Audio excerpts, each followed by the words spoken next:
ஹாய்ங்க. நான் இது வரைக்கும் வரலட்சுமி பூஜை பண்ணினதே இல்லை. ஆனால் இந்த வருஷம் ஏதோ ஒரு எண்ணம், இந்த வருஷத்துலேருந்தாவது நம்ம வரலட்சுமி பூஜை பண்ணி சாமி கும்பிடணும் அப்படின்னு தோணுச்சு. பொதுவாக வரலட்சுமி அம்மனுக்கு பூஜை செய்யும்போது அம்மனோட முகத்தை வாங்கி வைப்பாங்க. ஆனால் நான் அந்த முகம்லாம் வாங்கலை. அதனால் நம்மளே ஏன் அம்மனோட முகத்தை தேங்காயில் செய்யக்கூடாது அப்படின்னு தோணுச்சு. அப்படி தான் இந்த அம்மனோட முகத்தை இன்றைக்கி நான் செய்ய ஆரம்பித்தேன். நான் இன்றைக்கி மஞ்சள் கூட ஒரு 2-3 டீஸ்பூன் கோதுமை மாவு ஆட் பண்ணியிருக்கேங்க. அது எதுக்காக அப்படின்னா, நம்ம 2-3 நாள் கூட சாமியோட இதை பூஜை அறையில் வச்சுருப்போம். அப்போ அந்த மஞ்சள் இது காஞ்சதுன்னா வெடி போட்டு உடஞ்சிடும். சரி, அந்த மாதிரி எதுவும் ஆகிடக்கூடாது அப்படிங்கிறதுக்காக 2-3 ஸ்பூன் கோதுமை மாவு ஆட் பண்ணி பிசைஞ்சிருக்கேன். ஸோ அது மாதிரி பண்ணிங்க அப்படின்னா உங்களுக்கும் சாமியோட உருவம் செய்கிறதுக்கு கொஞ்சம் நல்லா வரும். எனக்கு இது பண்ணுறதுக்கு ரொம்ப பிடிச்சிருந்துச்சு, ரொம்ப சந்தோஷமாகவும் இருந்தது. எல்லாம் பண்ணி முடித்ததும் நம்ம வீட்டுக்கு அம்மன் வந்துட்டாங்க அப்படிங்கிற ஒரு சாட்டிஸ்ஃபேக்ஷன் இருந்த மாதிரி இருந்துச்சு எனக்கு. ஸோ நான் ரொம்ப ஹாப்பியாக தான் அதை பண்ணிகிட்ருந்தேன். அண்டு நான் சின்ன கலச பாத்திரம் வச்சதுனால என்னால் புடவை கட்ட முடியல. இருந்தாலும் ஒரு புது புடவை எடுத்து அதை அழகாக ரோல் பண்ணி எனக்கு தெரிஞ்ச மாதிரி நான் பண்ணிக்கிட்டேன். ஸோ இதில் நான் பர்ஃபெக்டாக பண்ணியிருக்கேனா அப்படிங்கிறது எனக்கு தெரியலை. ஆனால் எனக்கு சாட்டிஸ்ஃபேக்ஷன் ஆகிற மாதிரி நான் பண்ணியிருந்தேன்.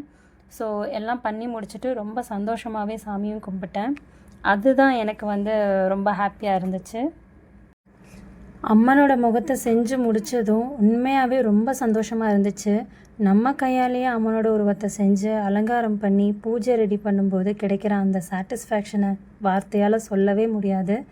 வரலட்சுமி விரதம் அது வரலட்சுமி பூஜை அப்படிங்கிறது மகாலட்சுமி தேவியை வழிபட்டு குடும்பத்துக்கு செல்வம், வளம், நலம், சந்தோஷம் எல்லாம் கிடைக்கணும் அப்படின்னு வேண்டிக்கிறதுக்கு ஒரு முக்கியமான வழிபாடு. லக்ஷ்மி அப்படின்னா வெறும் பணம் மட்டும் இல்லைங்க.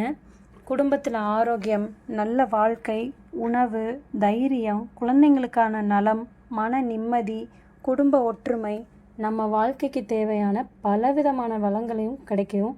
அதுக்காக தான் இந்த வரலட்சுமி பூஜை நாளில் பெண்கள் பக்தியோடையும் நம்பிக்கையோடையும் அம்மனை அலங்காரம் செஞ்சு பூஜை பண்ணி குடும்பத்தோட நலனுக்காக வேண்டிக்கிறாங்க. நானும் இந்த வருஷம் முதல் தடவையாக பண்ண ஆரம்பிச்சிருக்கேன். இது பெரிய அளவில் நிறைய பொருள் வச்சு பண்ணணும்னு இல்லை, நம்மளால் முடிஞ்ச அளவுக்கு நம்ம மனசார பக்தியோடு செய்யணும்னு தான் நான் நினைக்கிறேன். இந்த வருஷம் எனக்கு ரொம்ப ஸ்பெஷலாக இருந்தது.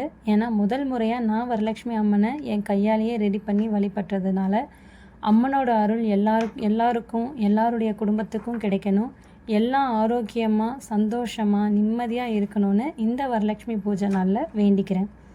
தேங்க்யூ.